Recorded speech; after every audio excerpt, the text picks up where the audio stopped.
Sabe como é? Todo nome de lugar parece que guarda uma história, né? Mas e se aquela história que todo mundo conta estiver errada? Hoje, a gente vai mergulhar fundo na origem do nome de Coari, uma cidade lá no coração da Amazônia, e descobrir que a versão que a gente conhece, a versão oficial, pode não passar de um grande mito. A pergunta parece simples, né? De onde vem o nome Coari? Mas a resposta, olha, ela é muito mais surpreendente do que se imagina. Então se prepara para uma jornada que vai misturar um pouco de linguística, um pouco de geografia e uma boa dose de revisão de uma história que parecia estar escrita em pedra. Bom, para começar, vamos entender a versão mais famosa, aquela que por décadas foi ensinada nas escolas e repetida por todo mundo. É a que a gente pode chamar de a teoria do buraquinho. Então, essa teoria diz que Coari vem do Nhengatu, a língua geral amazônica, e que o significado literal é buraquinho. A primeira coisa que vem à cabeça é, por que um lugar tão grande, tão imenso, receberia um nome tão pequeno? A lógica por trás disso seria mais ou menos assim. Você pega a palavra coara, que quer dizer buraco. Aí junta com o sufixo miri, que indica algo pequeno. O resultado seria coarari. Com o tempo, com o jeito de falar do povo, a palavra teria se corrompido, ou melhor, se simplificado até virar coari. Parece fazer sentido, né? E claro, para essa história fechar, tinha que ter uma justificativa geográfica. A teoria diz que o gigantesco lago de Coari tinha só uma portinha de entrada, um canal bem estreito chamado Tomaçal. O tal do buraquinho seria, então, esse único acesso. Resumindo, então, a teoria inteira se apoia em 4 pilares. É bom guardar bem quais são, porque é quando a gente começa a analisar cada um deles que a história fica realmente interessante. Mas antes de sair duvidando de tudo, a gente precisa entender de onde essa teoria veio, quem foi que a popularizou, e ela veio de uma figura de muito prestígio, um intelectual cujo trabalho virou a grande referência no assunto por quase um século. O nome dele era Octaviano Melo, um jurista, escritor, um estudioso da língua tupi, um intelectual e tanto. A obra dele, Topônimos Amazonenses, que foi publicada depois que ele faleceu, virou praticamente a bíblia do assunto. E claro, com uma reputação dessas, a teoria dele sobre Coari ganhou um peso enorme. Só que é aqui que a gente encontra a primeira rachadura nessa história. Pesquisas mais recentes mostram que o trabalho do Melo, na verdade, não era tão original assim. Era mais uma grande compilação de estudos e relatos de outras pessoas da época. E agora vem a informação que, olha, muda o jogo completamente. Octaviano Melo, o autor da teoria do buraquinho, que se baseia numa única entrada para o lago, nunca esteve em Coari. Isso mesmo, ele escreveu sobre uma geografia que ele nunca viu com os próprios olhos.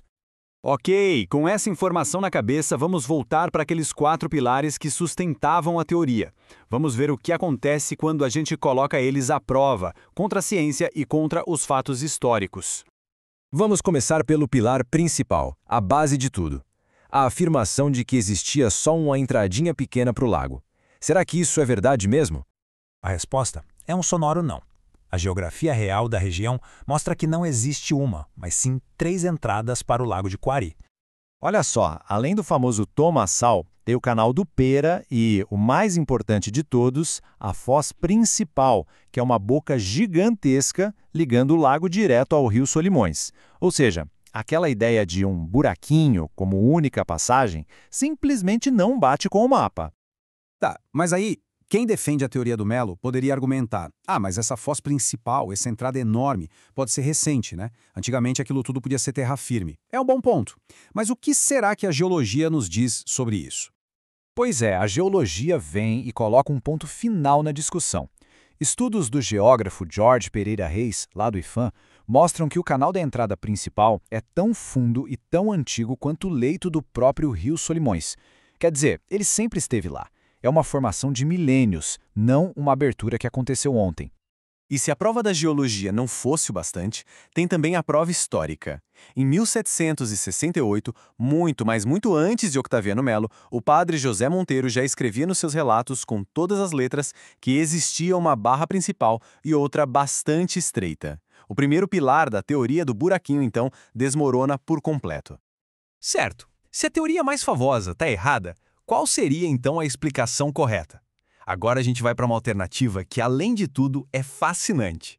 Uma que nos conecta não com a língua local, mas com um império bem distante. Existe uma outra teoria, muito mais poética. Ela sugere que a origem do nome Coari não está no tupi, mas sim no quechua, a língua falada lá no Império Inca, nos Andes. Vamos comparar para ficar claro. De um lado, a teoria do buraquinho. Do outro, uma teoria que diz que a raiz vem de core ou cori, que em quechua significa ouro. Nesse caso, Coari seria o Rio de Ouro. Ou, se viesse de Coia, poderia ser Rio dos Deuses. Bem mais grandioso, né? E essa teoria não é só poesia, não, ela tem indícios bem interessantes. Por exemplo, a visão espetacular do lago que fica todo dourado no pôr do sol.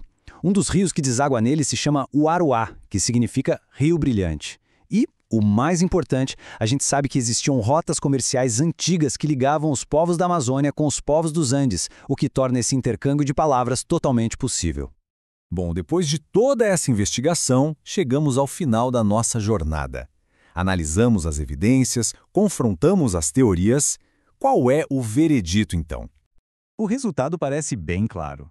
A teoria do buraquinho, apesar de ser a mais conhecida, simplesmente não para em pé quando a gente olha as provas. Ela parte de uma geografia que não é real.